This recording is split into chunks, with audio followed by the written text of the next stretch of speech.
life as a living testimony, as an instrument.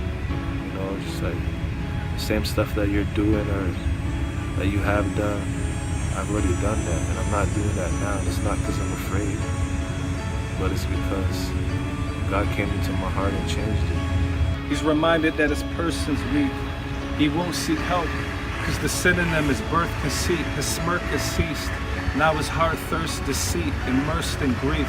Lonely blames his cursed physique. Seclusion and hard liquors, how we nurse defeat. He's screaming, Lord, why did you purchase me? Because personally, there ain't a sinner worse than me. Yeah, he's fed up but asserts his plea. Anxious, saying, God, come and converse with me. Kill my flesh is murder in the first degree. This is true, yeah, that person's me. I see better days.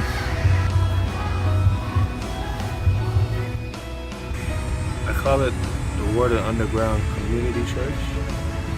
So Warden, obviously, for the name of the community, and also because it's close to the Warden Station, underground.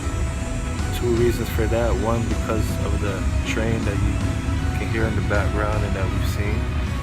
And also because I wanted to kind of take it after the church in Asia's model, where it's underground and it's thriving, it's new, it's not traditional, and God is moving. So that's kind of how I came up with the name. And then community, because I wanted to be a communal church, a place where all ages, male and female, young and old, can come and just be blessed by it.